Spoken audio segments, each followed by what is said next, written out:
Fleming, Doctors Fleming and Graham, we are good to go.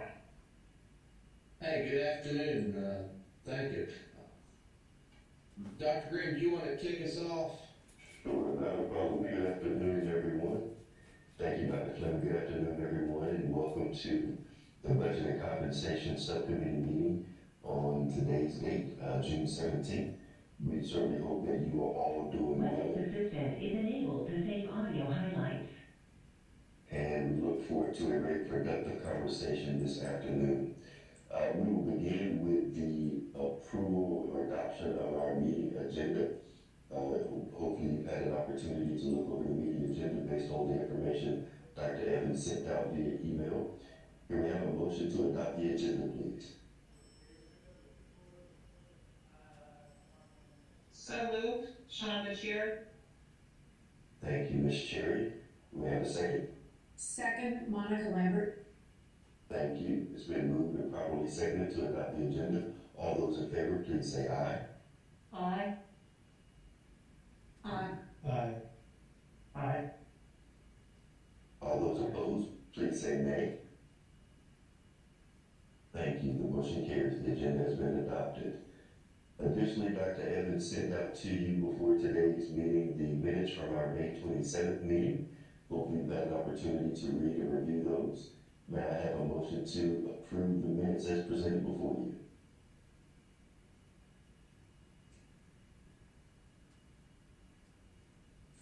So moved, Jackie Ennis. Thank you. May I have a second?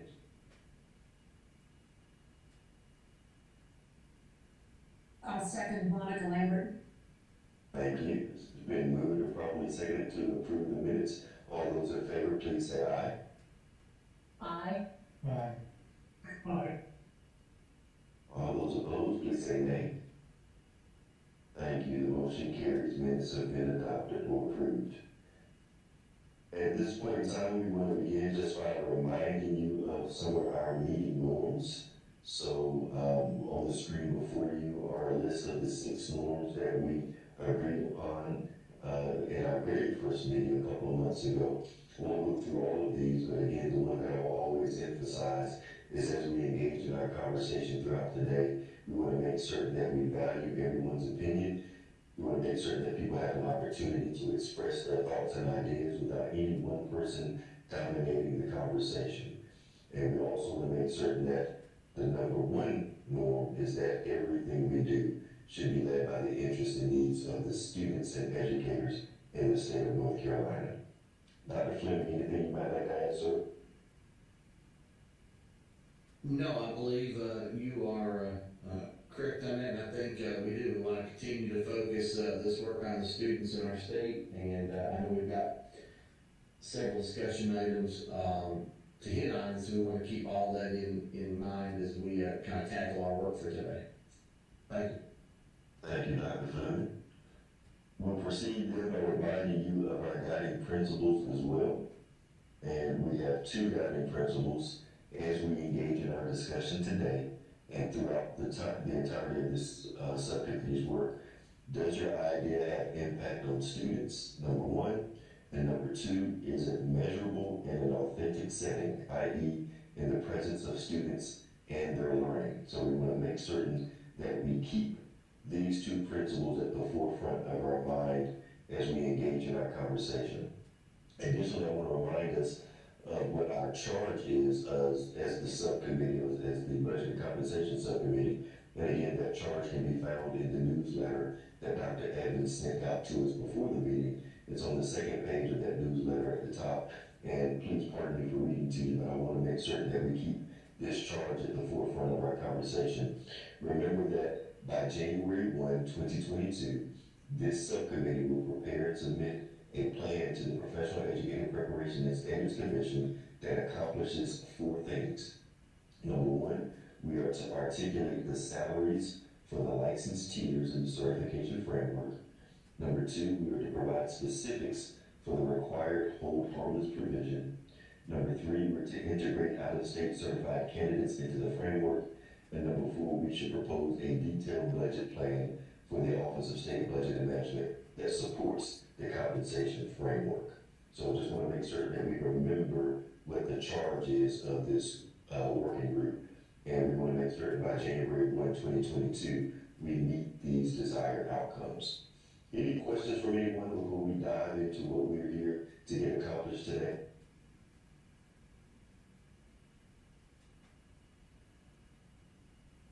Okay. Hearing no comments then we'll transition. If you recall, our first meeting, we spent some time, Dr. Tomlin and our colleagues from DPI spent some time really unpacking for us the North Carolina Pathways to Excellence for Teaching Professionals, keeping in mind that our purpose as a subcommittee is to think about a compensation framework and a budgetary framework that supports this pathway, this vision map that you see on the screen before you.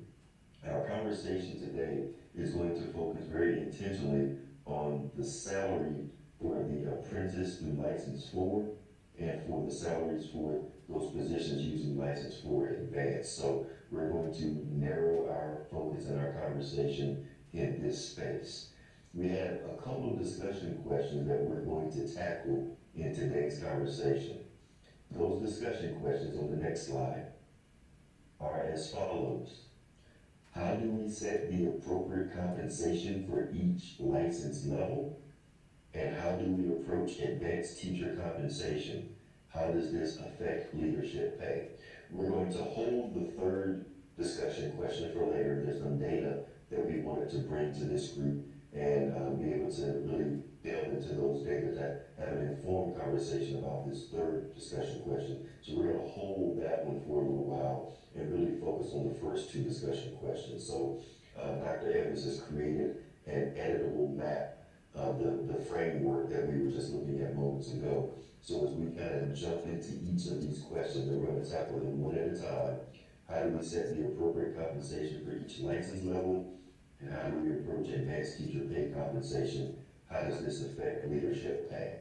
So that's the focus of today's conversation. We're going to focus in on these two questions. Let me pause for a second. Dr. Fleming, anything you might like to add at this point, sir? Not at this moment, but I'm looking forward to our discussion today. And I know a lot of this is also a continuation of what we've talked about previously. Right. So, Dr. Evans, I don't know if you want to, at this point in time, pull up that editable vision map so we can start tackling the first question about setting the appropriate compensation for each license level. Right. Thank you, Dr. Evans. So, committee members, we really want to hear from you today. This is a chance for us to talk aloud and to brainstorm and to tease out some ideas and some thoughts. We really want to lean on your expertise, on your thoughts, your ideas, your perspective in this space of thought partnership and thought leadership. So we will open the floor as we hear from you relative to the first discussion question. How do we go about setting the appropriate compensation for each of these license levels? The floor is open for anyone who has thoughts and ideas. And keep in mind, there is no such thing as a wrong idea or a silly comment. We're wanting to hear from everyone. All of your voices and ideas are valued and respected. Hi, Grant. Bill Griffin here from Caldwell County Schools. How are you doing today? I'm good. How are you? Well, in reviewing some of the information here, one of the first questions I had before kind of establishing a salary level or schedule, for instance, license 4, expert teacher, we talk about demonstrating effective teaching. What are the definitions that we're utilizing when talking about effective teaching, and what does effective teaching look like?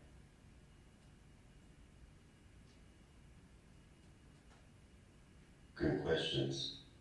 I'm going to look to my DPI staff because I certainly don't want to get ahead of our DPI colleagues. Dr. Grant, this is Tom Tomberlin. You don't mind me taking that question? Yes, sir. Thank you. Yes. Good morning, Dr. Griffin. I hope you're doing well. So that's a great question.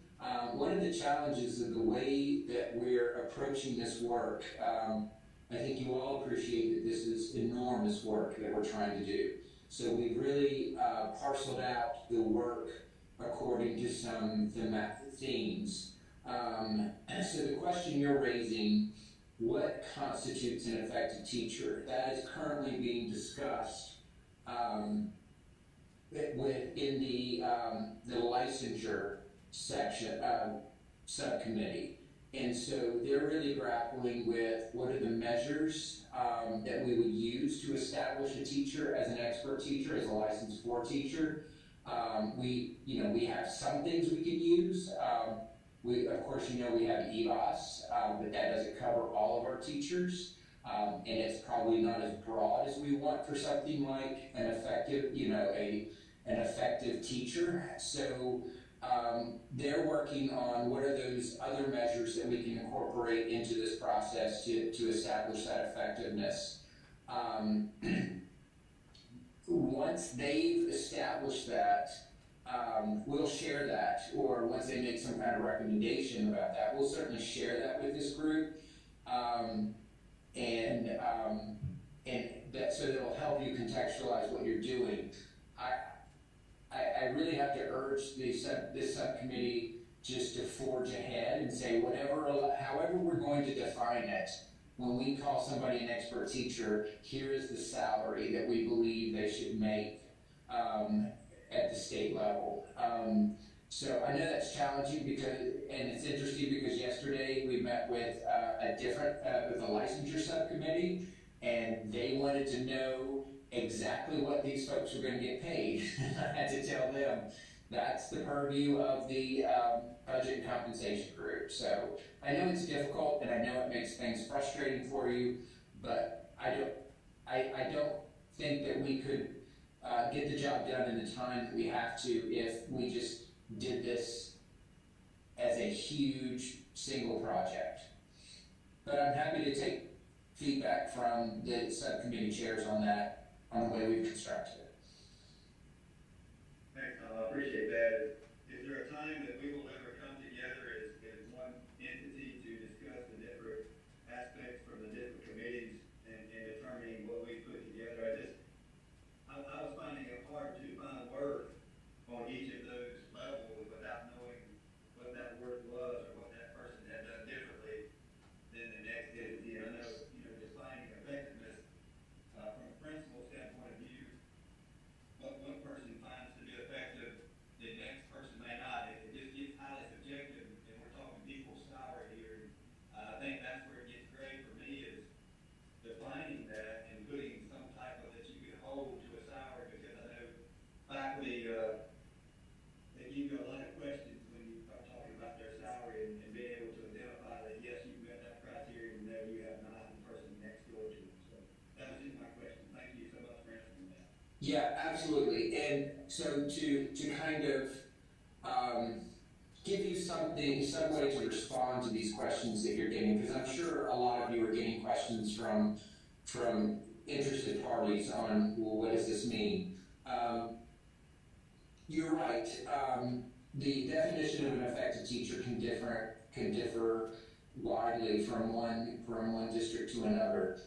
What we're talking about, since we're talking about a statewide licensing system, these are going to have to be standardized measures of performance that are not left to the individual LEA interpretation. So they will be, everybody will have the same expectation, and meeting those expectations puts you in that license category, or not meeting them keeps you from it. So we will certainly, when those things start getting developed and decided on, we will certainly share that broadly. I think I'm getting a lot of feedback from the different subcommittees that maybe a kind of a all subcommittee meeting in the near future might be productive. We'll have to think about that with the co-chairs, and that would have to be a very structured meeting, because there's a lot of, we want to give everybody a chance to hear what's going on, but that many people, it's hard to get everybody to give feedback in those kinds of meetings. Dr. Graham, Yes. Marcy from Wake. Good afternoon, everybody. And to Dr. Holcomb's question in the chat, I'm kind of in the same place, and we've talked about this before. To do real compensation work, you need to be able to identify the requirements and then the clear duties and responsibilities of those individuals in order to determine what it looks like. We don't have that ability. Most states, as we've talked about, don't have these types of levels, so we're kind of building something new, which is great. But what I would say is the learning permit apprentice teacher, just as my initial thought, that person is going to be expected to do everything that a current entry-level teacher does. So that's where we need to start. Their base pay needs to start where our current teacher's salary is at $35,000 flat. And we need to go up from there. Because when you start looking at duties and responsibilities at the baseline level, theirs are going to be no different than anybody that holds a license 1 to the advanced teacher. And then you'll stack on top of that for these other people, potentially a higher requirement level to get to that level, be it pre-employment requirement, or something that they've accomplished that's different, or as you get into expert and then advanced, there's a different skill set that they have that they're able to tier and structure differently than the other teachers. So I would propose initially that we start with the learning permit at where we are currently with baseline salary. Then we don't get into necessarily a hold harmless for those beginning teachers, at least at that level. So that's the first thing I'll throw on the table. Thank you. Could you put it in the second? This is, Oh, sorry. that's okay. So, hi, this is Stephen Martin. I'm in Watauga County. It's good to hear from everyone today. I'd like to agree with both Dr. Griffin and Marcy's comments. I'll just add to that. So I agree, starting point could be 35,000. And I guess I have some comments and some questions. I'm making an assumption that I see 7 levels, that we would have 7 different levels of pay. It's kind of what Marcy said. If so, I might suggest that we increase on the first 4 levels by something like 2,000 or 3,000 per level. And the last 3 levels have a larger differential, maybe 4,000 or 5,000. But I think we also have to consider if this committee can make the recommendation to also have differentiated pay based on master's and doctorate, so degrees. I know that's a point of contention right now with the master's pay. I'm assuming we would also have a national board differential. And then the other piece I think we have to consider is there any type of experience differential? Because we would assume there's, a small amount of time to go from a learning permit to a license 1 to a license 2, some of those things, but I imagine it could take up to 3 years sometimes. I don't know. So, those are the things I think that's worthy of consideration is how much are we going to have 7 levels? How much is between each level? And can we, because I would advocate that we do, we go back and have differentiated pay for bachelor's, master's, other advanced degrees, and national board.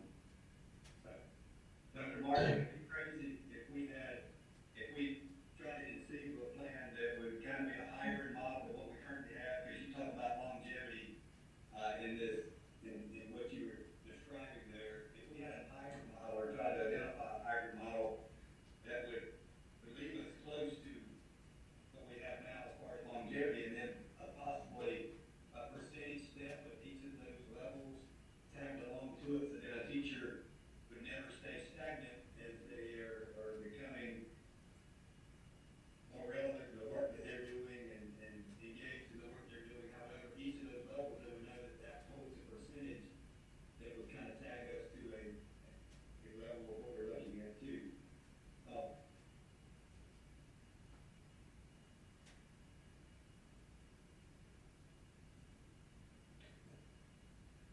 So what I ask us to do, I'm going to challenge us a little bit, and Marcy started us in this direction. As we're talking about these different levels, even if you're off base, if you will, trying to attach or affix a numerical amount to it, so we can start trying to figure out in terms of benchmarking where we are. So what I heard earlier was learning permit, 35,000 starting out, and then I think Dr. Martin suggested every level thereof, you know, like license 1, license 2, you go up 2,000. So license 1, I think 37,000, license 2, 39,000. That's what I think I heard. So at least we're starting with some base number that we can have some further conversation and dialogue around. So as we're kind of getting into this, if you can kind of associate a number with it, yeah, I think it will help advance our discussion a little bit more. The other thing that I wanted to point out, and I think Superintendent Truitt noticed this, or noted this, and I think this is more of a question than a statement. The advanced teachers, the classroom excellence and adult leadership appear, from my vantage point, to be the same level, if you will. So instead of having 7 levels, we actually end up with, what I'm thinking and what I'm counting, are 5. 1, 2, 3, 4, 5. Right? So license 1, license 2, license 3, license 4, and then the advanced teachers license 5 for both of those. They seem to be equivalent to me based on the map. I'm not counting the learning permit as a level, perhaps I should, but I wanted to make certain that we're looking at this map the right way, so that the advanced teacher, there isn't a level 5 and then the other advanced teacher a level 6, but they're both essentially level 5. Are we correct in that assumption? Could I weigh in on that? Sure. This is Brenda Berg. Well, first off, if you don't mind, I'm just going to go through kind of a list of things, and I'll get to that level in a second. And I completely agree with Marcy's strategy that kind of started at that 35 thinking. I would offer, though, that we get to the same point. When we're looking at learning permits or apprentice teachers in other states, they are not doing the same work as a license 1. A license 1 is the beginning teacher, so learning permit is much more like a student teacher. And if we decide otherwise, that's a different situation. But the thinking from the Human Capital Roundtable conversation was that the learning permit was pre-teaching and more of a student teacher, could have an associate's degree, could be a residency transfer. So really in the 25 to 30 range. But that said, 100% agree that license 1 should be anchored on where we start now. But we haven't had a step 1 pay increase in over 5 years. So in my mind, that should have been going up, cost of living, for the last 5 years. So I think we as a group, if we're going to talk about what starting pay looks like, it's that license 1 spot.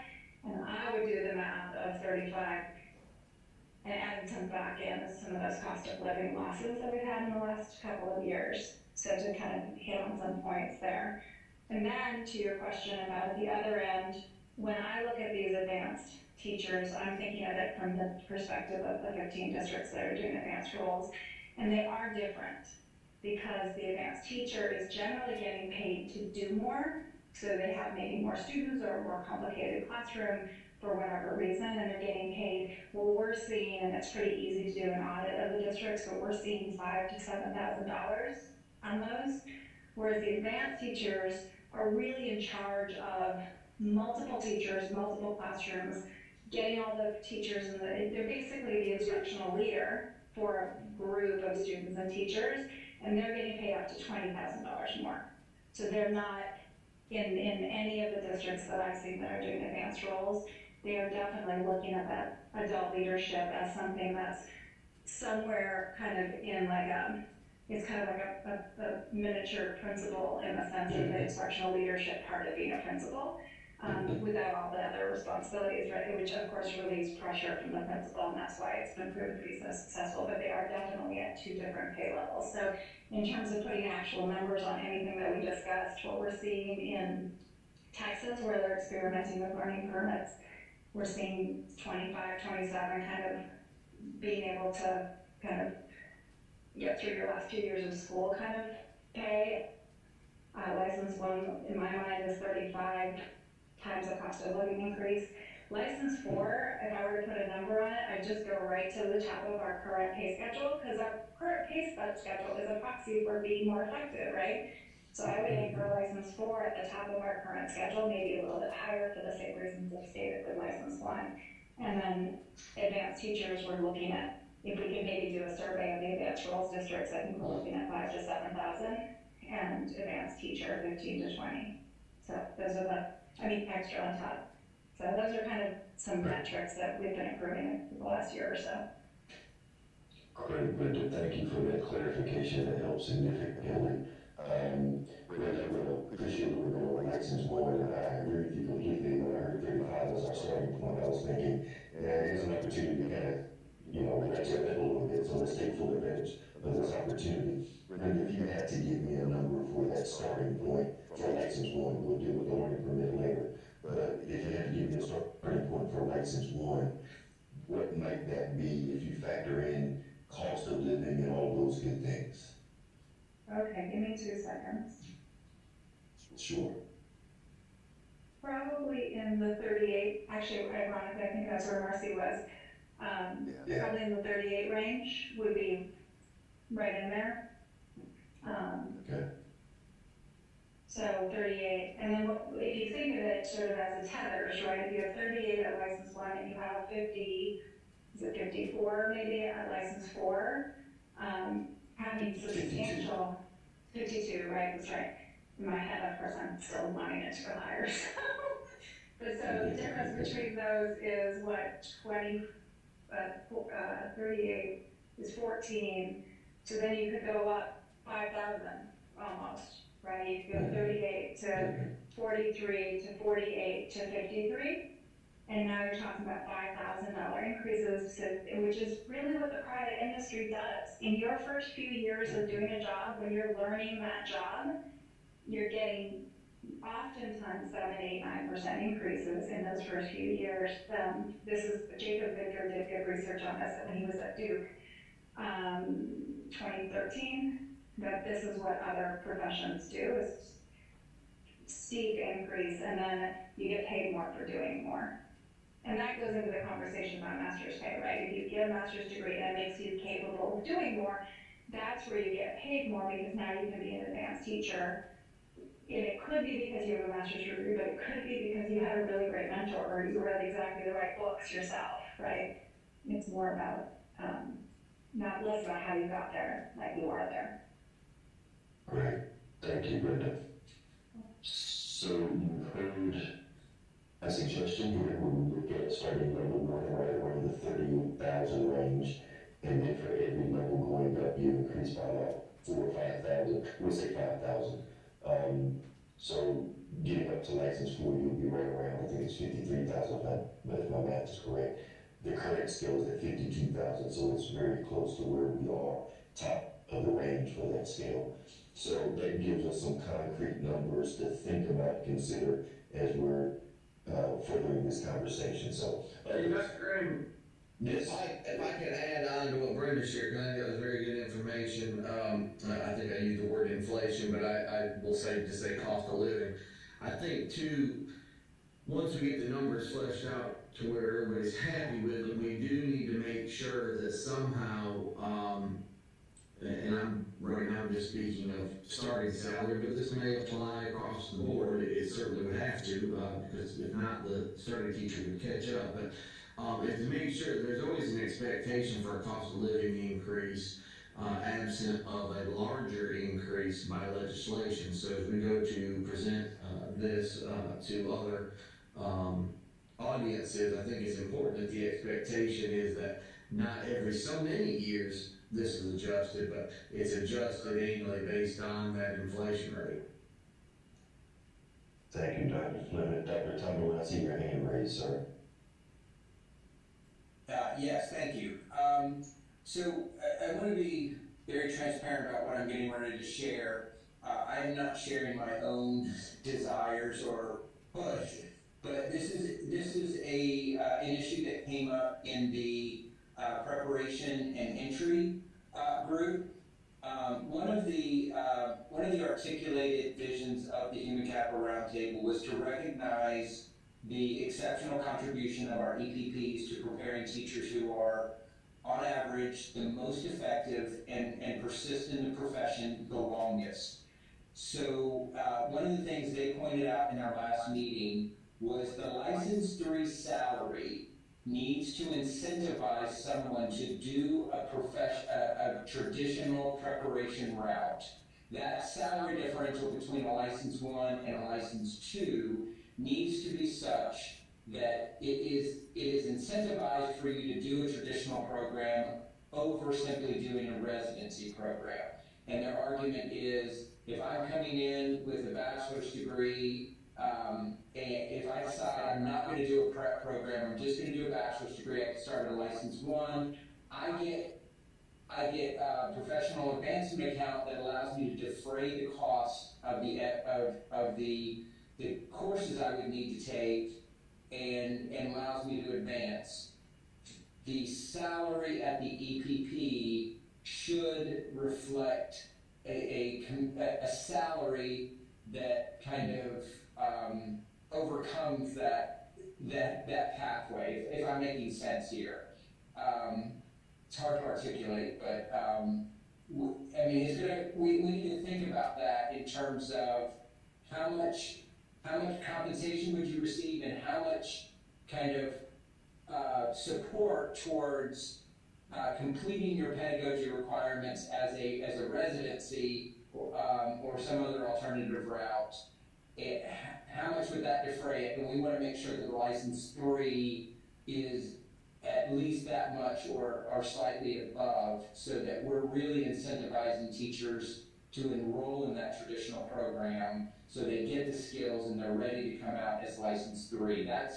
I think we would all agree that's the preferred outcome for our pipeline, is that these teachers come in at a license 3. The majority of our teachers, our new teachers, are coming in at a license 3 and not electing just to go kind of enter in at license 1.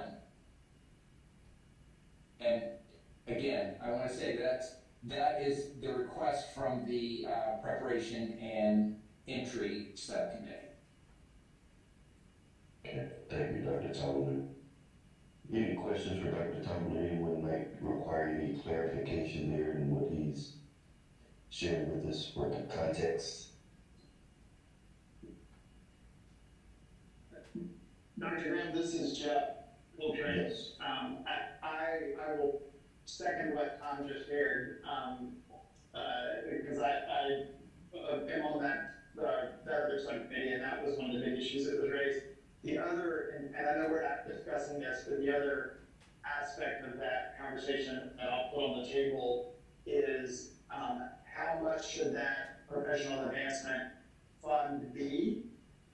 And that's also another deciding factor in terms of that incentive around, going through the traditional EPP route. I think as the Human Capital Roundtable had sort of brainstormed, the idea would be, sort of in the $5,000 range. I think there's a question as to, would it be $5,000 while you're working on license 1, 2, and 3, or would it be $5,000 at each step along the way? There's obviously budget implications of both of those and incentive implications of both of those. So that's just another issue that came up in that subcommittee conversation, that it's not tied to compensation, but I think could impact that incentive piece that Tom was just mentioning. Thank you, Jeff. Very useful context. So given that context, given what Dr. Tomlin has shared, given what Jeff has shared with us, reactions, thoughts, any change in perspective about what we discussed thus far?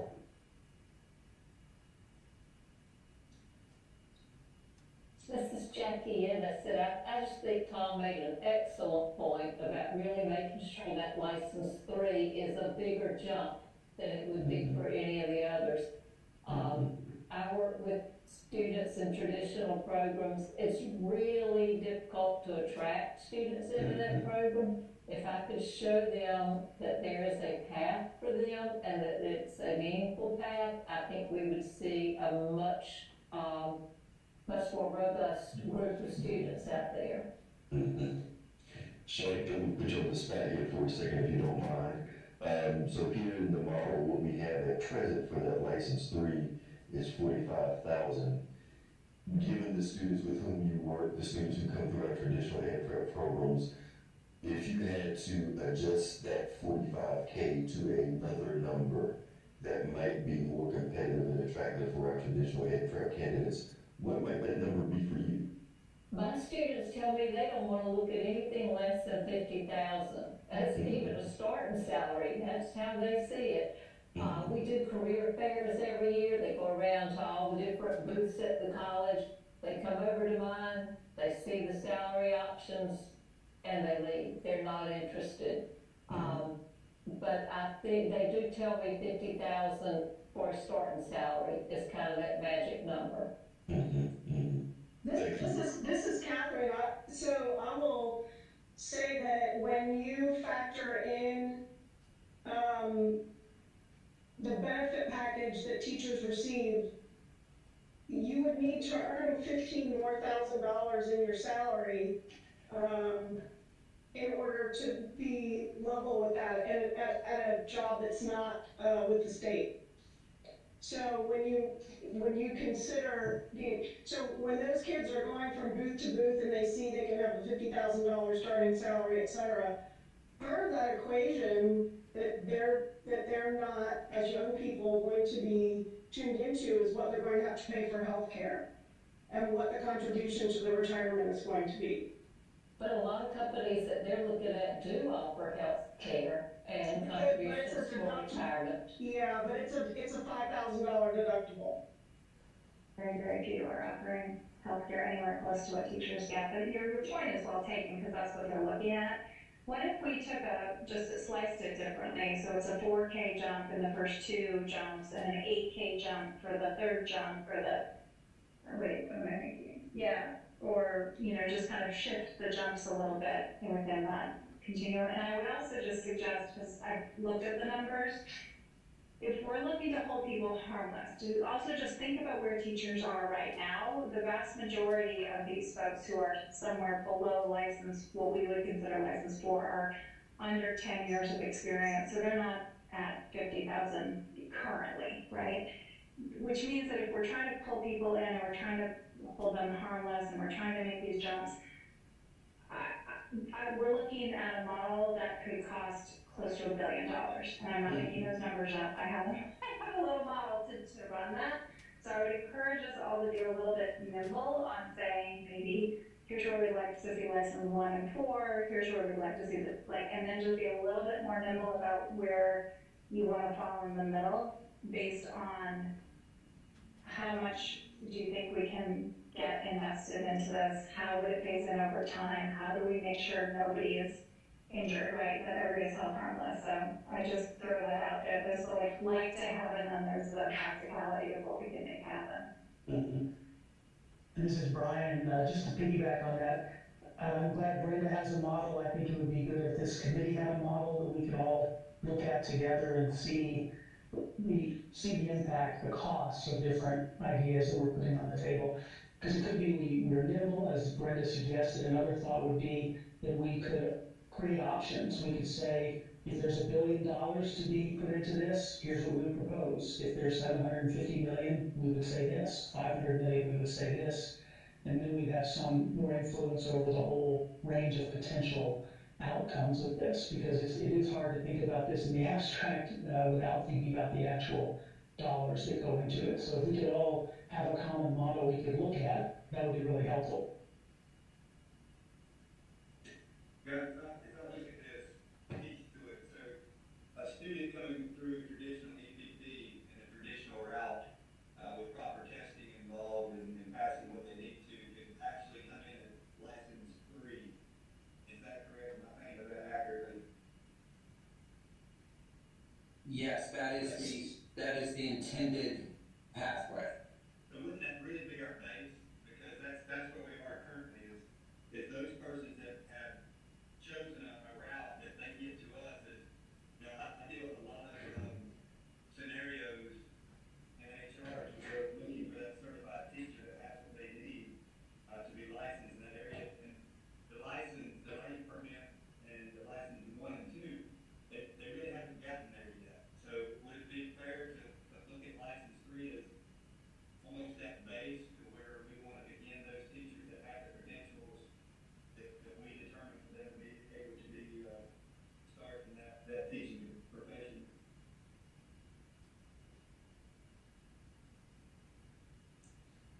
Well, just to be clear, Dr. Griffin, license 1 and 2 are licensed teachers, much like your residency licensed teachers that you hire, or your traditional program completers who have elected not to attempt the test or pass the test in advance of employment.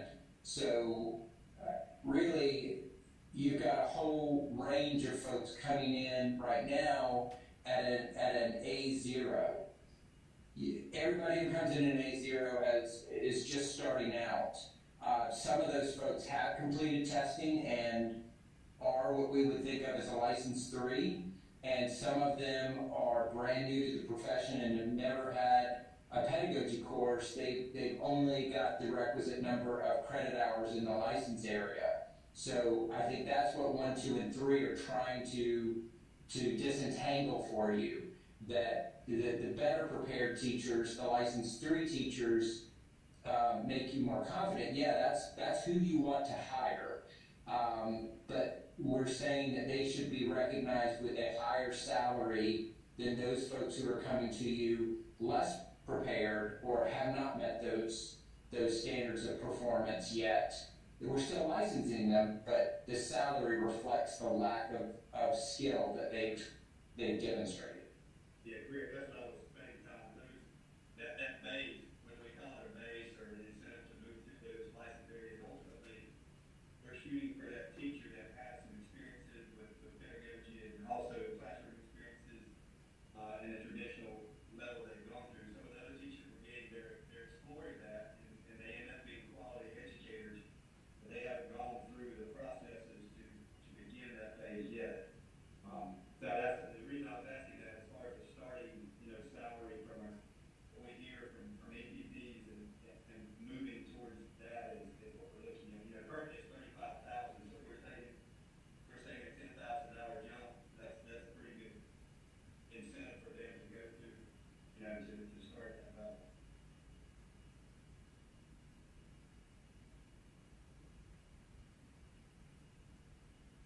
Okay. Great conversation, you all. This is Lance Schwartz. I just wanted to pause here because we've had some conversation in the chat, and I think verbally around the learning permit apprentice teacher, and I know we're focused on 1 through 3. But before we move anywhere else, I just wanted to make sure, are we still saying 35?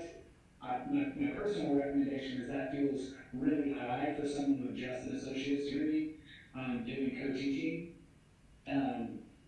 So I would recommend somewhere between 28 to 30. Obviously, that's an opinion open to discussion. But this is Jeff. I would agree. And I feel like that apprentice teacher salary should be higher than a teacher assistant, because then there's an incentive for someone who might be an assistant to begin to move into that pipeline, but it should be, lower than that license 1, because they're not a teacher of record. So somewhere the range that you shared seems to make sense, or Brenda, whatever salary you're seeing in Texas, I don't know if that's in that range or not. Texas, they're at 25, and the cost of living is substantially higher there. It's a couple-year-old program, and they're having some really good success. They've woven it into advanced teaching roles, ironically. Ironically, they came at it from apprenticeship to advanced roles instead of the other way around.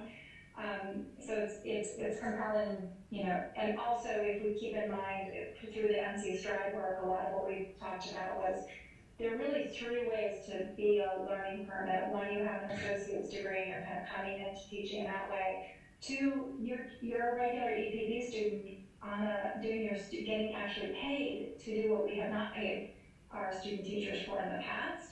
And 3 is somebody who has an unrelated degree who wants to come into residency but wants to voluntarily chooses to try it on instead of doing residency because they don't want to be the teacher of record. They want to make sure that they like it before they dive into the pool. So those are the 3 reasons we looked at through NC Stride for doing this, and for that it was all kind of like it's a 1 year or 2 year thing, you have enough to sort of get by, but it's not a career. It's a temporary apprenticeship.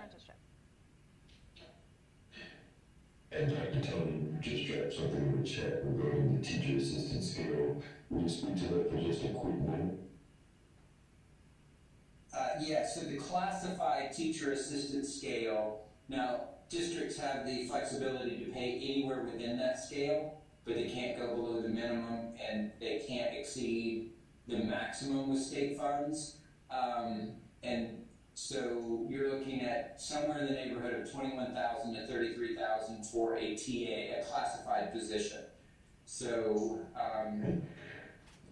to Dan's point, you do want to incentivize movement into the learning permit for those folks who are considering becoming a licensed teacher, and it's got to, exceed the, there has to be some incentive there that doesn't keep them from saying, oh, heck, I'll just stay in the teacher assistant role with less responsibility and more, kind of freedom. So that's all I was trying to point out. Sure. Tom, do you have any data on how many of the teacher assistants in the state hit that 33K level? I do not. We are currently working on kind of chunking out the current teacher population in the state for you folks, to give you a sense of how many folks fall into these buckets, and what the average salary is for those buckets. As you can imagine, that's a little more intense than we recommend. I think I overpromised and undersold for you, Dr. Graham. So we should have that for you for our next meeting, and we can add that to the analysis and look at what that compensation looks like across the state. Okay. Tom, quick question with the salary scale that you put in there. That's a 10-month monthly salary? Actually, teacher assistants are generally paid 9 months, but I'll look to my LEA partners to verify that. And yeah, we pay, I think, 9.5 months. It's split in the state. There are some who still do 10 months.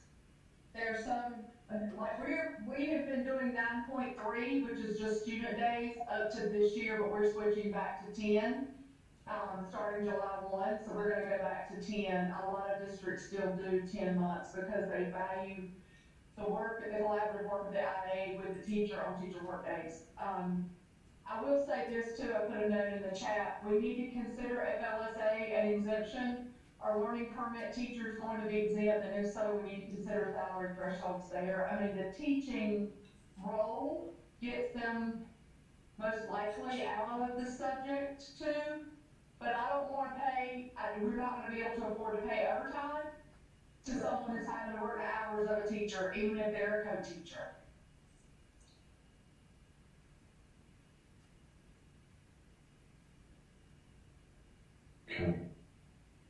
So I think one thing that should be pointed out with this apprentice teacher, this may not be as large as we think, because in elementary, of course, is where you find most of your teacher assistants, and we do have a pretty robust TA to teacher program in the state currently.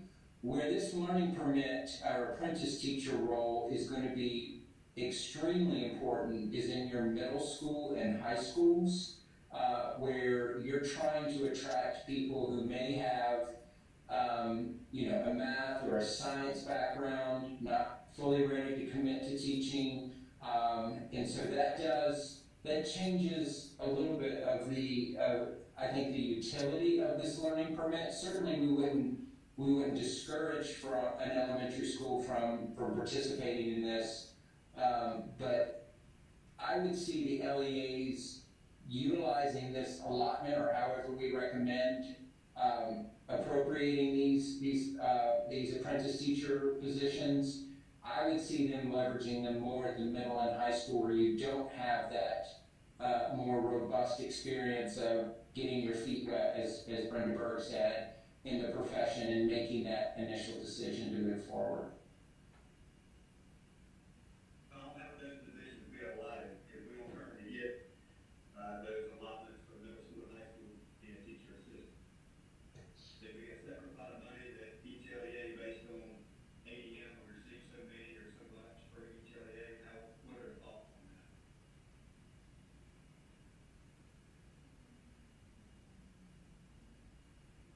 And can I add to that, to Brenda's comment about this potentially being for student teachers? What will we do for districts who have large numbers of student teachers? And how will that be considered if it's based on ADM? Versus, I mean, the districts in and around the Research Triangle Park or around large universities are likely to have more student teachers than others. So how will that potentially be looked at? Yeah, these are good questions and questions that this subcommittee will have to consider and wrestle with. So these are things that we're obviously jotting in our notes here. And as we think about this framework, we're going to have to consider all of these points. As Tom so kindly wrote in the chat, that's a decision for this subcommittee, so that's part of this work. So no easy answers here. And we knew that coming into this. The more we can talk about these different levels of compensation and salary, then there's, associated Pandora's boxes that are going to be opening, and we're going to have to jump into them. As uncomfortable as it may make us, we have to get comfortable being in that space of discomfort. So let me try to get us back on track here, because you're all asking really good questions, and I don't want you to think that we are not trying to answer those questions. We certainly want to answer them, but we're going to have to answer them as a collective. I want to go back and kind of revisit, Dan suggested, hey, the learning permit, we need to consider 28 to 30, and then, based on what Brenda talked about earlier, 38K for license 1, so on and so forth, through license 4. Want to get back to this space and revisit the thinking at this point, given what we know, what Tom shared with us about the teaching assistant salary, 10-month there, about 9.3 to 10 month is what I heard as a range, going somewhere up to 3,300 and some change.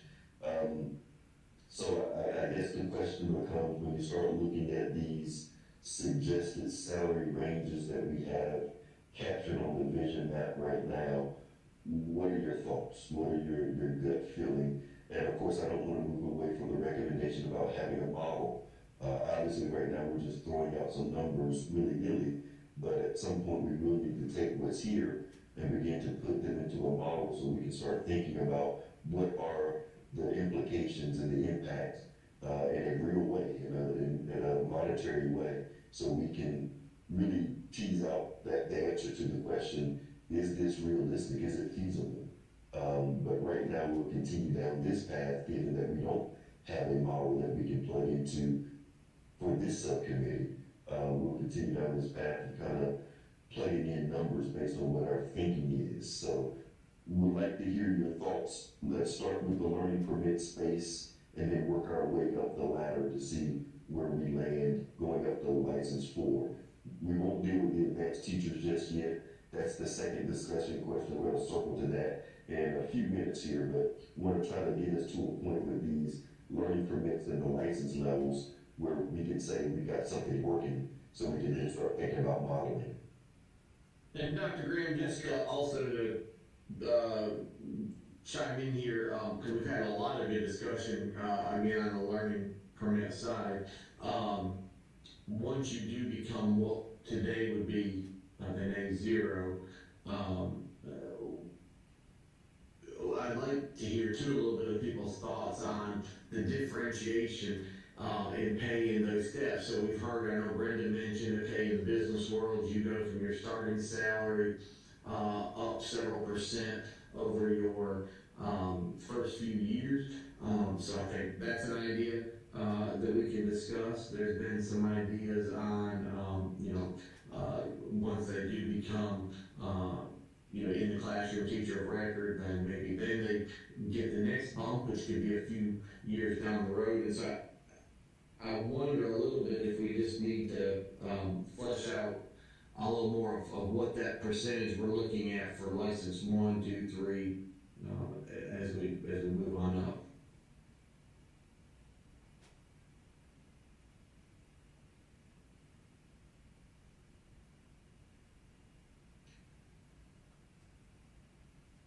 Dr. Graham, this is Jeff Coltrane. Wanted to follow up on one thing you mentioned around cost and thinking through those things. I thought Brian's idea of thinking about this as sort of a multi-tiered process. I think, as I understand our charge, we're to think about what would be the ideal process, pathway that we would put in place. And that's what we're bringing back. And so obviously these things cost money, and I think we can't shoot for the moon completely, but I think we have to think that, if the ideal costs $1 billion, then that's what we bring forward for the ideal, but then we might think about proposals that would scale back on that if that's not feasible. But I wouldn't let feasibility hamper us, I guess, if that makes sense. I think we should design this to be the ideal, and then we can go from there to figure out feasibility, if that makes sense. I agree completely.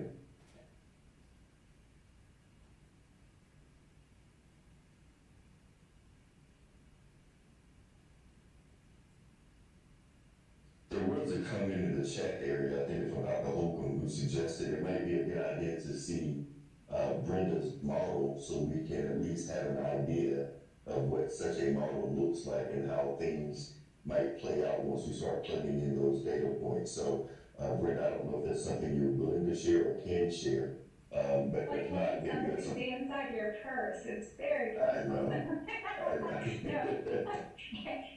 I'm happy to, once we have some numbers, just show kind of how one might look at, because I was just trying to get rough, estimates of, first of all, how much would it cost, of course. Would it be phased in over time? Because we do invest in teacher pay pretty much most years. And 3, who wins and who loses, making sure, importantly, that nobody loses. So that's why I put that model together to get a sense. And what we're describing here, there would be a lot of winners. Like, this would, because what you're doing is you're taking a pay curve that's very slow for 15 years, and then you hit basically what we're calling license 4. You're talking about shooting people up to that in, less than 5 years. Some EPP graduates could get there in 2 years. And that's going to be expensive. But the good news is it means fewer have to, it's really making sure that the folks who are already at license 4 are being held harmless. So anyway, I'm happy to throw some numbers in. But just don't hold me to it. OSB is the official capture for all of this, but it can give us some sense of magnitude. Great. And Tom put in the chat that perhaps DPI staff will work with Brenda, so our next presentation, we can take a look at that model. So I think that's a great idea, Dr. Tom Berman.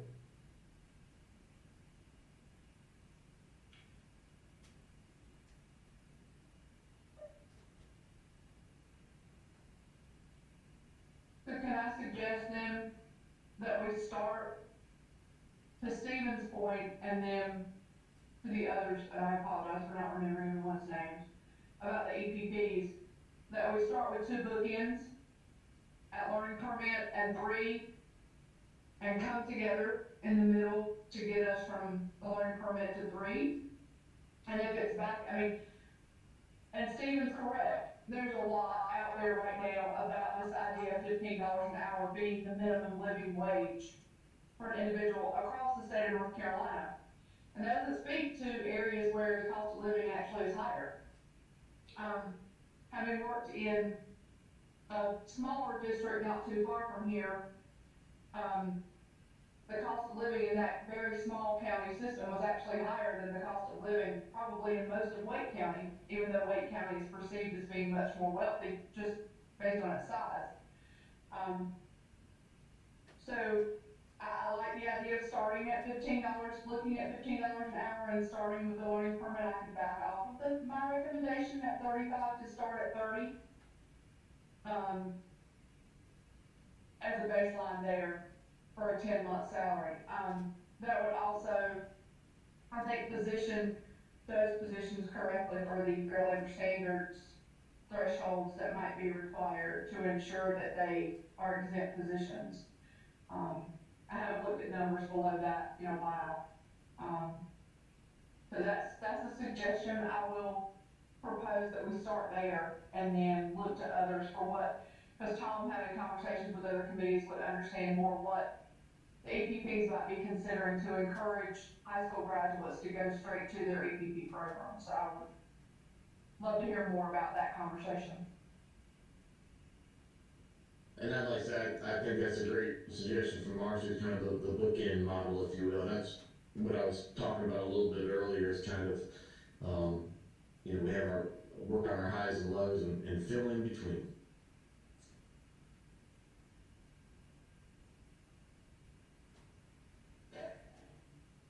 Any other thoughts or reactions? I would like to ask one more question, and this is to a statement that Brenda made earlier. The learning permit, has there been any discussion among any of the committees about that being 1 year only, maximum 2 years, before they move into a license one? I mean, and my brain, I'm sorry, I'm very wrapped up right now in licensure work. But we know that there are certain licenses currently that are issued for 1 year only in San Diego.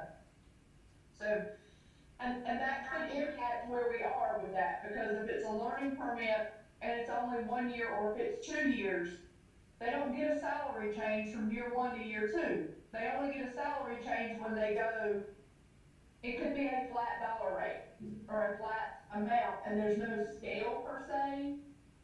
Everybody in that category makes the same amount of money, and they do that until they move to the next level.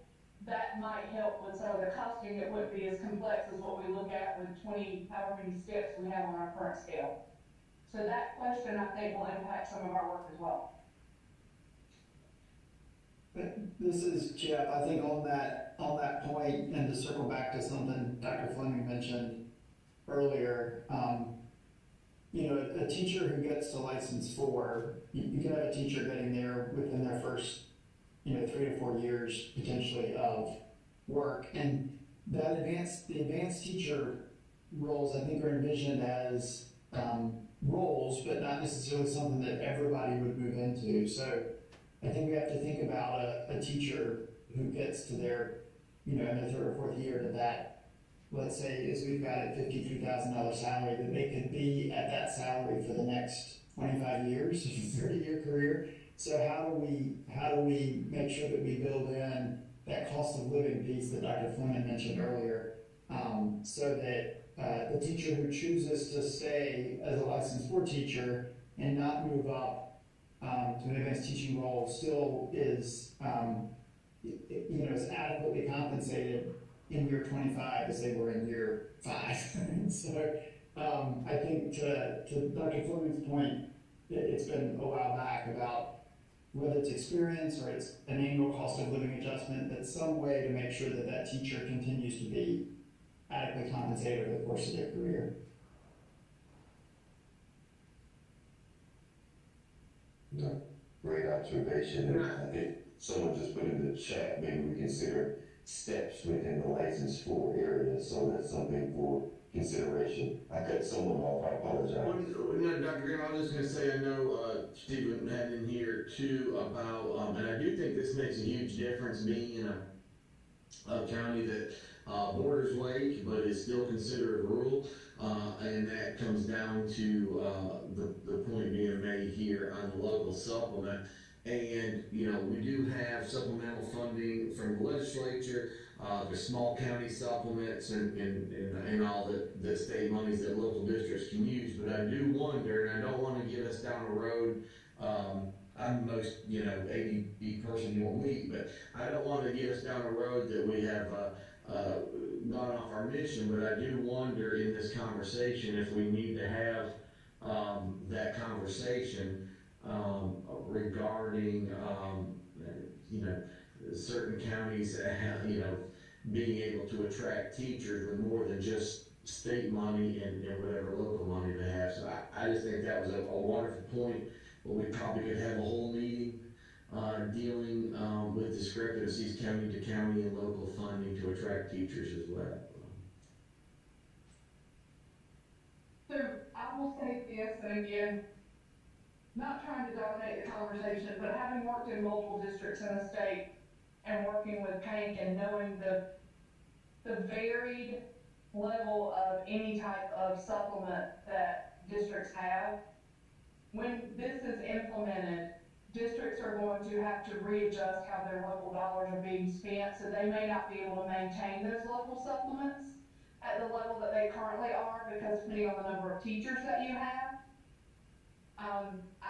In one of my former districts, we had to make a decision one year: do we continue the supplement or do we hold it? Because we don't have enough funding to fund all of our classroom teachers this year. We didn't get a county appropriation that we had asked for.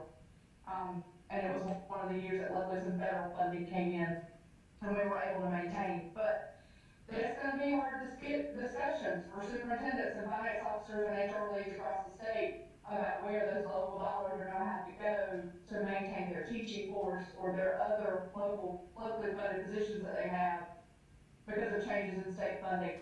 I'm hesitant for us to start putting local supplements on the table as part of this until we know what the state costs are going to be and what it's going to look like.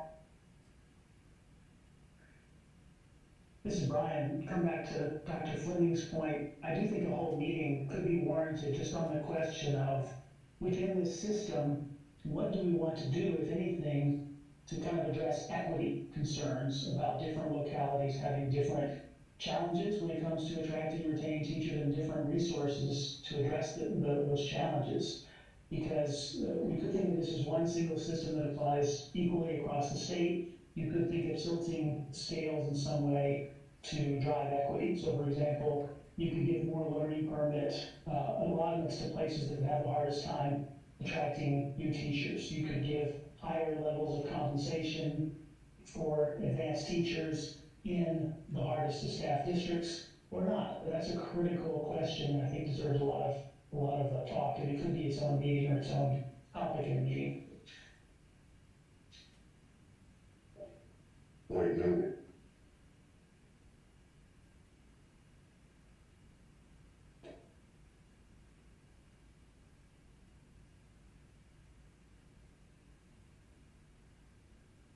Are there other questions or comments or reflections?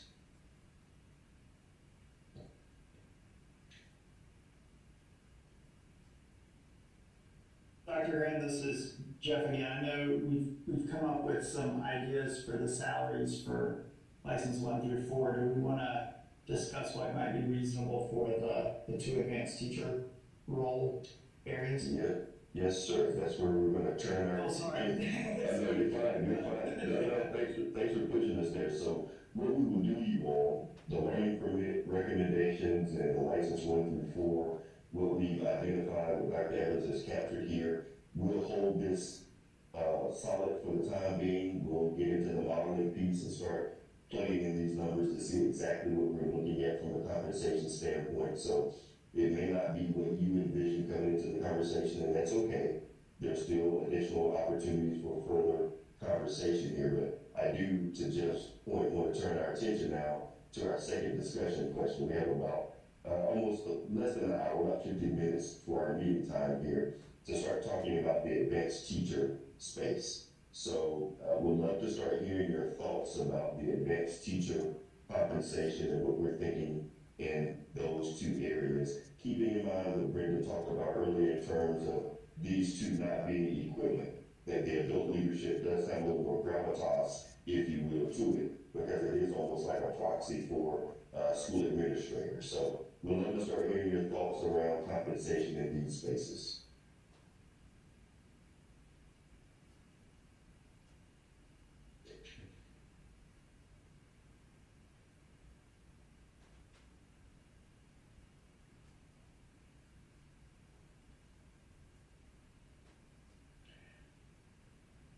This is Brian. Question about these advanced levels that maybe one of the other committees is dealing with, which has to do with eligibility. So that it's on this page is stated as having demonstrated effective teaching and demonstrated leadership competence. It seems like these designations also have to do with what role are you playing in an actual school. These wouldn't be just something you would attain as a designation. So for example, you wouldn't be able to be a regular third grade teacher of one class of a normal size and earn one of these. That would be my inclination. You need to be doing something that's increasing your impact and therefore is worth the investment of the state. But is that something another committee is taking up? What does it really mean to be an advanced teacher in one of these two categories?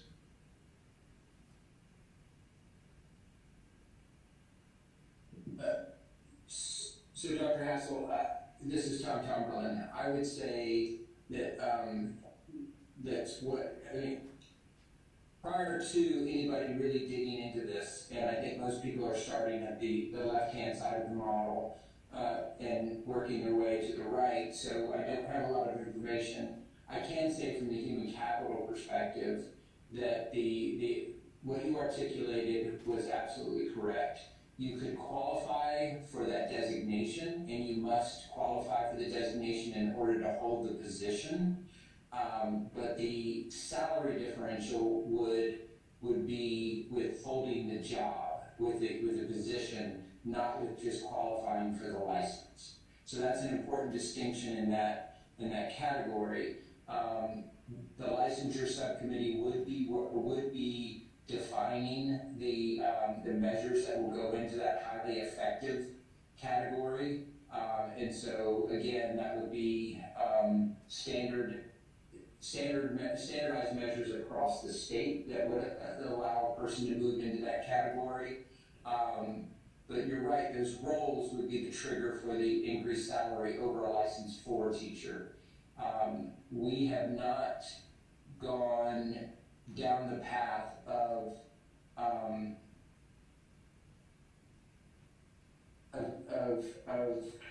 mandating what those roles have to look like.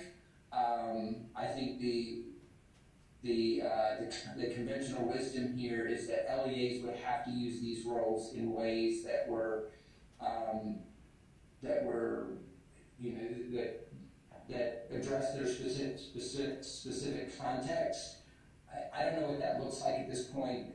Is it kind of an advanced teaching roles application to the State Board of Education that has to be approved on how they would use those roles, or what? I know we have the advanced teaching roles program now in the state, and the expectation is that LEAs will come into this program as they're able to kind of get their arms around it.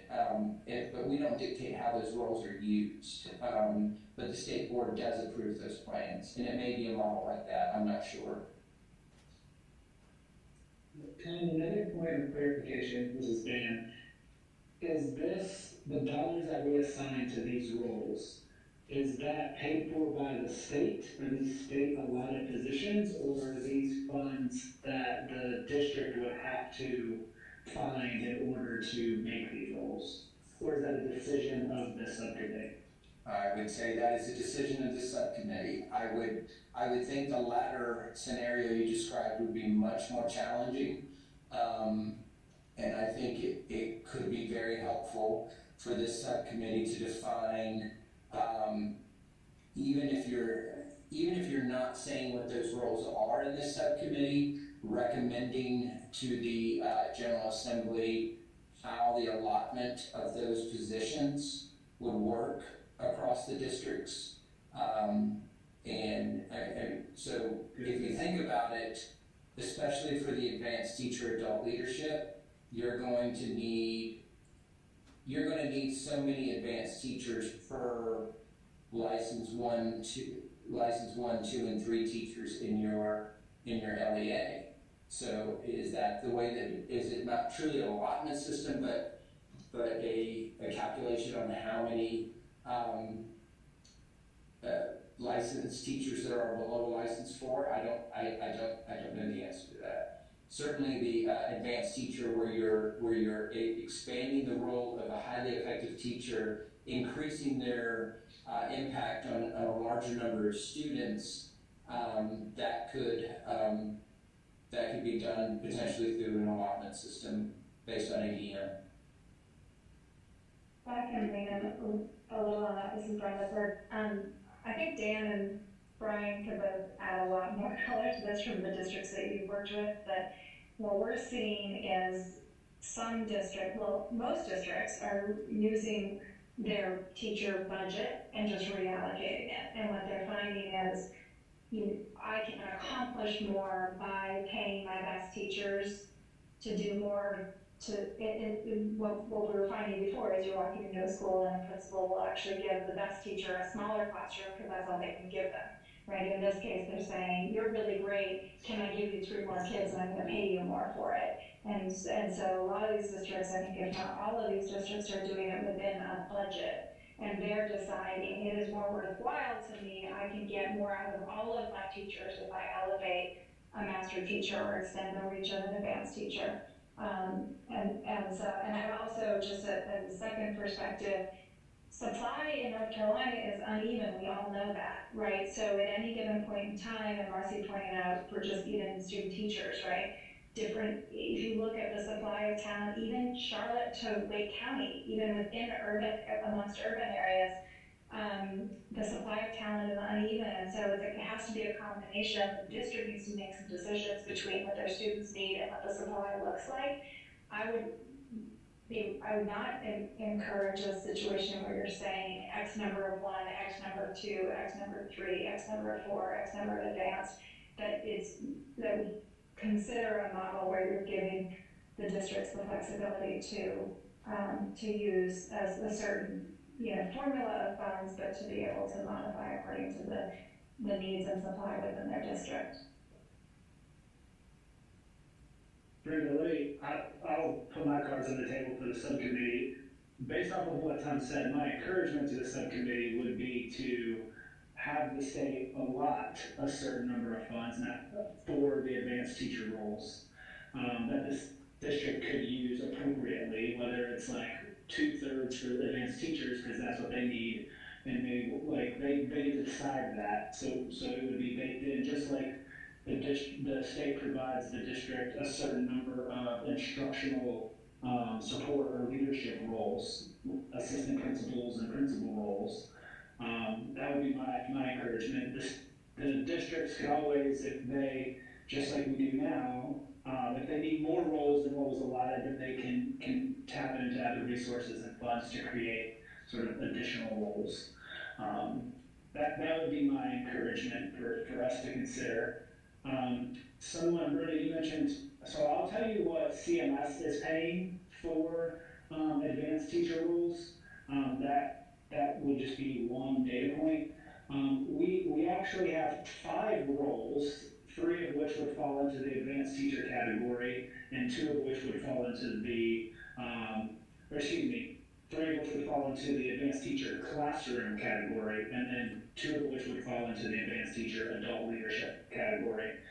They start at $2,250 and go all the way up to $9,000 for the advanced teacher classroom role. And then the advanced teacher adult leadership role starts at $11,250 and can go all the way up to $18,250.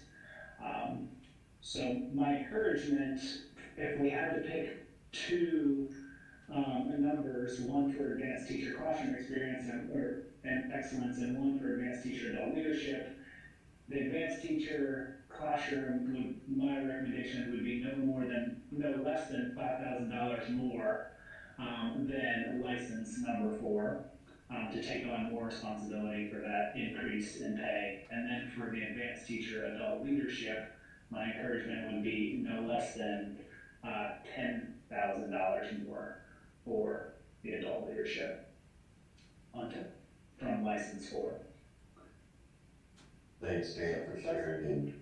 And Katie has dropped into the chat area a link that will take you to the information that Dan is sharing.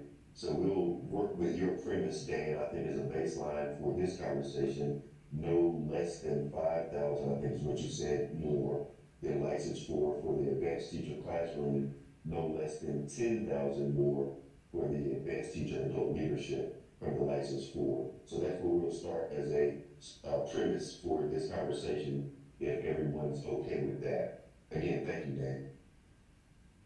Yeah, and feel free to pick and prod and poke that recommendation. I will take no offense to it. Well, and to piggyback on what Dan shared, this is Jeff again. I don't think there's any reason, in the same way that the salaries we're discussing for each of these licenses are essentially a base, that a district couldn't add on to whatever amount the state provides with a higher amount or a stipend on top, or just like they do with salary supplements. So I think thinking about a base amount like that makes perfect sense, but it doesn't limit what those teachers can make in any given district. Jeff, that's such an important point, and just to underscore what I said at the last meeting, I think part of our recommendation should also involve recommendations about flexibility that enable districts to use their own resources and state resources to go even beyond these numbers. I like Dan's numbers. Districts have been willing to go beyond that, so let's not squelch that. In fact, let's encourage it and flexibilize it. Really important. That's not a word, but you know what I mean. And then to that point, and to bring this point in the chat, if we were advising districts like we're doing in Texas right now, where someone shared information about Texas's program, state funding for great teachers on top of normal salaries, we're advising all of our partners in Texas to design a locally funded supplement for your teacher leaders, and then use what's coming from the state in this special program as additional. So if right now, in this moment, when the state is putting in extra dollars, you can pay your grade teachers even more for taking on these roles. But if that goes away, because the governor changes, the superintendent changes, things shift as they do, you still have your locally or state funded reallocation piece in place. And so let's make sure we keep that in mind, that districts need to be able to do their own thing, and then the state, if they can supplement it with an additional allotment or whatever we end up proposing, that's awesome. But in the short term, politics change, we need districts to be able to keep doing this kind of thing on their own. Thanks, Brian. Other thoughts or comments? And Marcy, I see your note in the chat saying that there would need to be more flexibility given to districts to make this work, those allocations. So we captured that.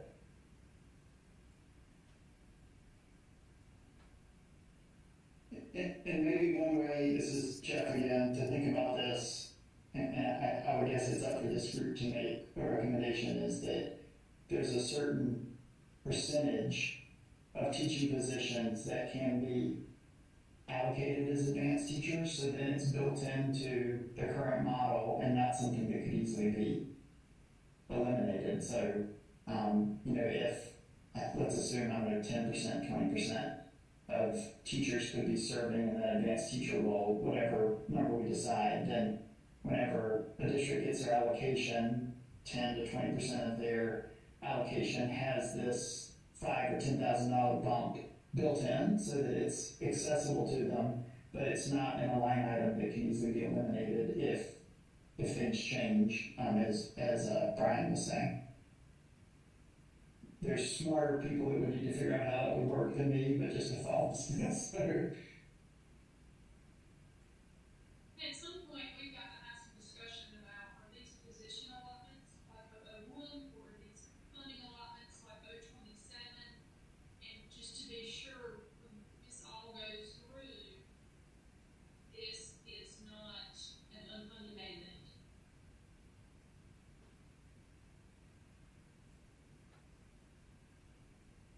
Thanks, Wendy. We'll note that for further conversation. So we got quite a few things that we'll need to circle back to and pay attention. Any other thoughts or comments? If you take a look at the advanced teacher suggested compensation space that Dan offered, any discomfort, anyone want to challenge what's here?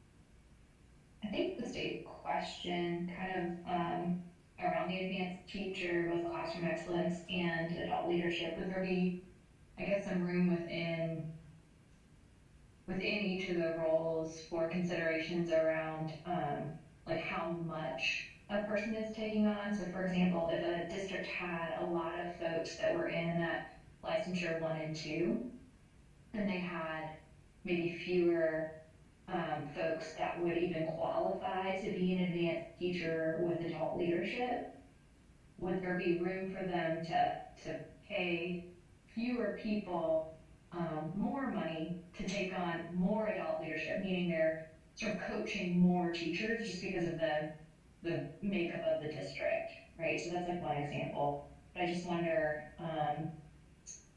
sort of how much flexibility we can build in around those two particular roles to ensure that they're really effective and allow the district to be sort of meet, like if you have so many people in licenses 1 and 2, my assumption is that you would need to have each of them paired with an advanced teacher mentor, because that's kind of how it's outlined.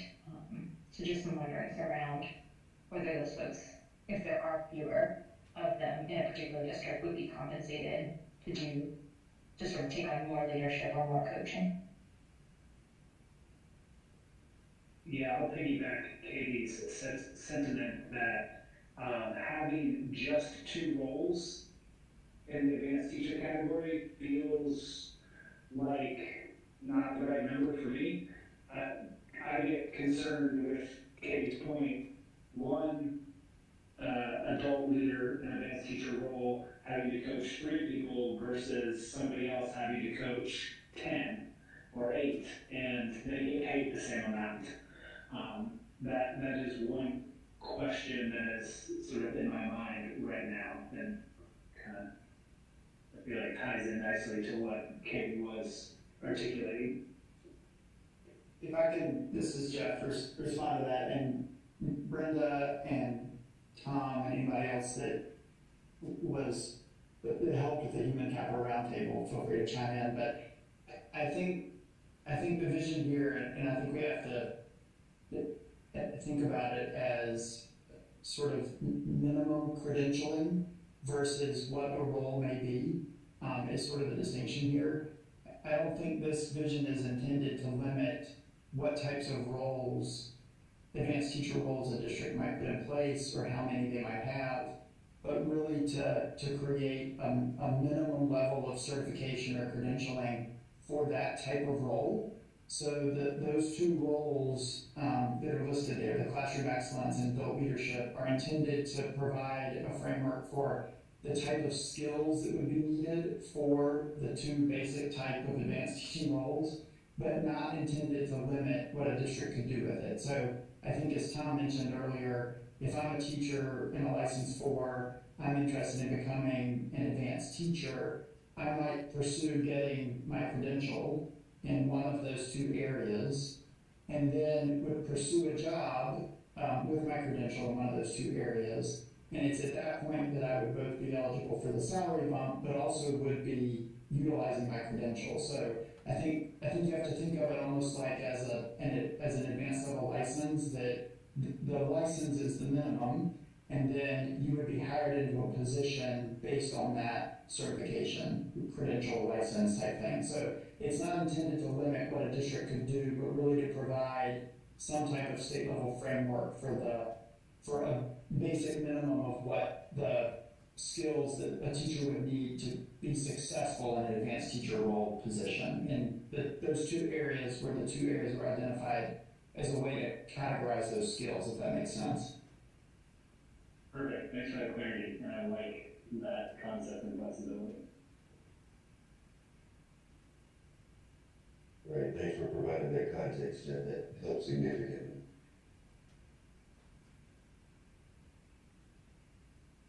Any other thoughts, reflections, suggestions?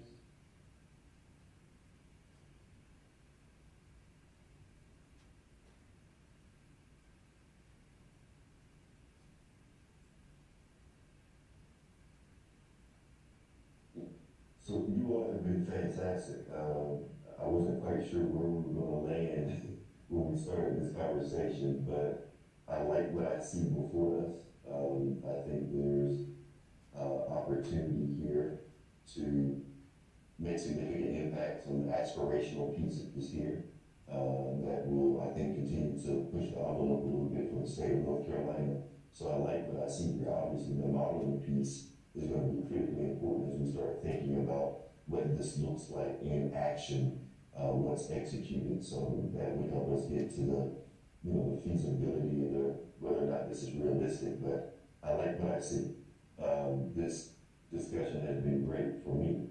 And quite honestly, I've learned a great deal from each of you. So as I shared with Patrick Miller when he asked me to co-chair this subcommittee, I said, this is a little bit outside my wheelhouse.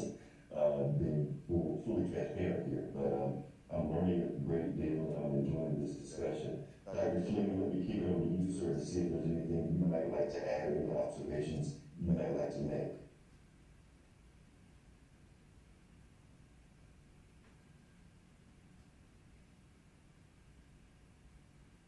And we may have lost Dr. Fleming, I'm not sure.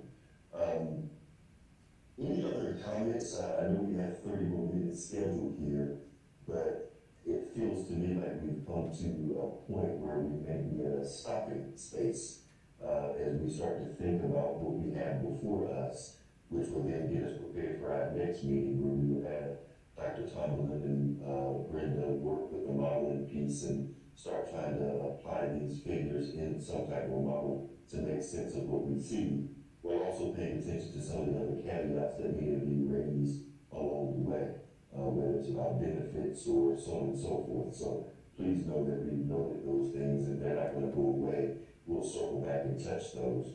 But any other final observations, comments, suggestions, reflections, concerns? And Dr. Graham, I apologize. My chat screen was over the mute button, and so I was struggling for a few moments there. But I do want to thank everybody for the great conversation today. And I was reading through the chats and through the chat too, and there's several on there I had missed. And so I think, well, I don't know how we're going to get this done in the timeline we need to get it done. I think the conversation has been wonderful, and many of you have mentioned things I had thought about and different ways to tackle this. So thank you for the lively discussion, and thanks to Dr. Graham for leading this today. Thanks, Dr. Fleming. Dr. Tomlin, Dr. Evans, anything from your vantage point from our DPI space? I don't want to bring this meeting to an end prematurely. I don't think so. No, I believe we are good. Yeah, and we will, it sounds like we'll have a much more interactive meeting next time where we've got some numbers of just if I can explain to folks what I'm going to try to do for next meeting, just really briefly. We're going to try to look at the current teacher population, and we're going to look at our folks on some kind of initial license, whether that be residency or an IPL, and decide, we're trying to get a sense of how many people would fall into what we consider a license 1 bucket, which is they haven't met either the content or the pedagogy requirement for that license yet, and then how many have met one or the other, and then how many have met both. And then on the license 4, here's our proposed strategy, because anybody with a CPL we would think of as a license 4 in this model currently. We don't know another way to differentiate them.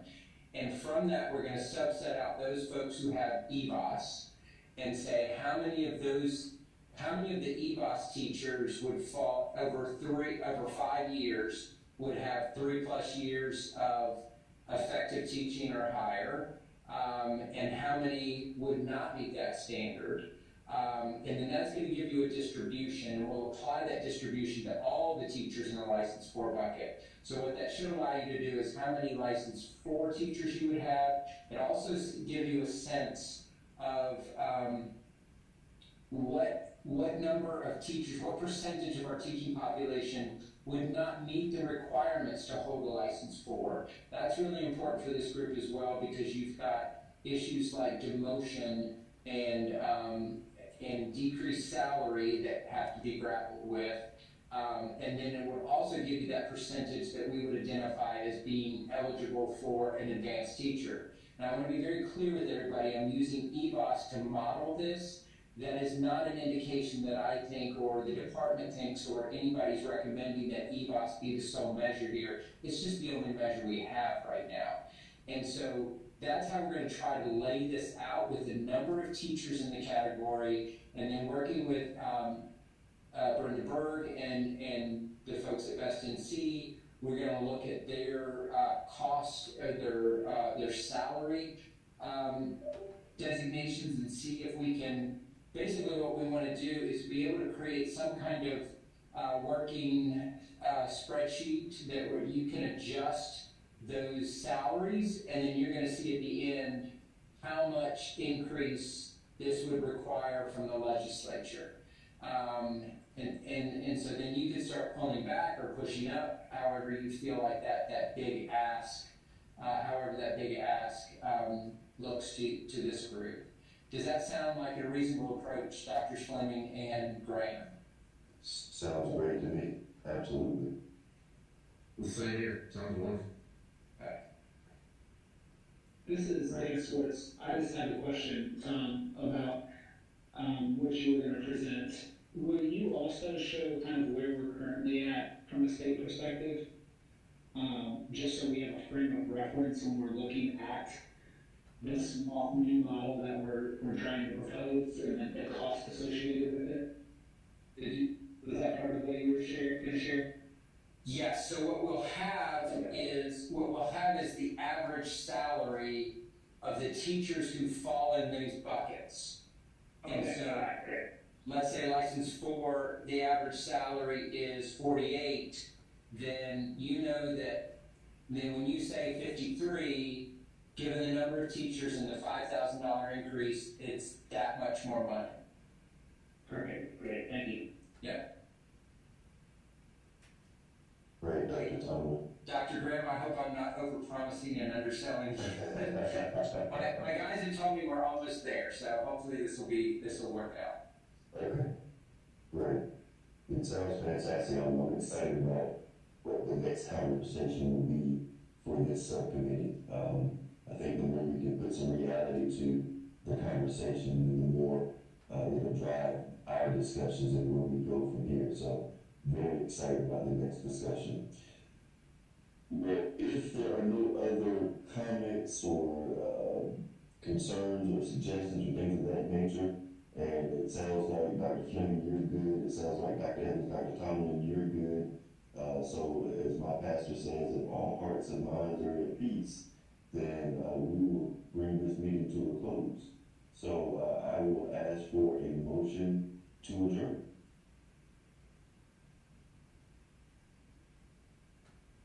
This is Dan, I'll make a motion to adjourn. Thank you. I will ask for a second. I think one is good enough. We will call this meeting closed at 3:09 p.m. You all have a great afternoon and a fantastic